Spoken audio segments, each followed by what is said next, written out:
There's no end to Sri Lanka's economic hardships with regular power cuts, fuel shortage and widespread agitation in that island nation. That country is now living the worst nightmare. Protests demanding the resignation of President Rajapaksa continues in capital Colombo. Sri Lankan police have scaled deployment after thousands of protesters tried to storm Prime Minister Mahinda Rajapaksa's residence in Tangele on Monday. In fact, the enraged citizens wanted Rajapaksa's family out of power, whom they have been blaming right from day one for this ongoing crisis. Meanwhile, Sri Lankan opposition parties have rejected President Gotabaya Rajapaksa's invitation to join the proposed unity government, calling it a sham.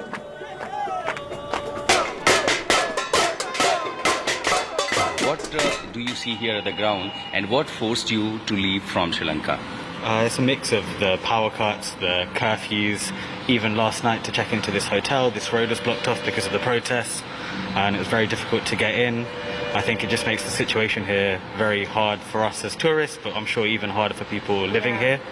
So I think it seems safer for us and smarter to leave now while the problems are going on. And what was the plan exactly before you leaving for Malaysia? What was the plan? How many days you wanted to stay here? We're going to be here for 2.5 weeks, and we were going to travel all around Sri Lanka from Jaffna in the north and then go all around the south. But we're hearing there's protests and power cuts everywhere. We're not quite sure what the timings are, so it doesn't seem like a good plan anymore. Where does this hospitality industry stand at the moment in Sri Lanka? Actually, there's no problem in the hospital industry. There's only the problem we have, the fuel problem, and the government have less dollar. That is why all the crises are started. Actually, now is electricity was not there in 24 hours. We have power cuts, and we are running to the generator, all the operations. How are you getting the fuel for your generators? That's a diesel. We have to also wait in the queue because there is no any proper plan to give the fuel for hospital industry. And somehow we had our stock for the 3-4 days, but after that we are having the problem because no guests want to stay in the non-AC room because Very hard. Yeah, there's a problem in the main city like this. Resort, there is no problem. Resort is still running fine.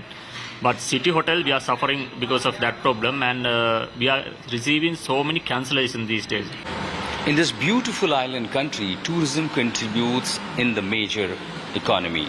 Now, what happened after the economic crisis that led to the uncertainty? There have been curfew, the emergency, the social media blockade, the protest all over, and moreover the crisis of essentials including the food items, the fuels, has now forced the tourists to leave Sri Lanka and they're going back to their destination. In one of the premier hotels of the Colombo town in the capital city, there you see totally looks deserted. Barely tourists left in such hotels, the luxurious hotels, be the 4-star hotel, the 5-star hotels, or even the smaller hotels, because largely you see the tourists not only from the Asia but also from the Europe, from the West, from all over the globe.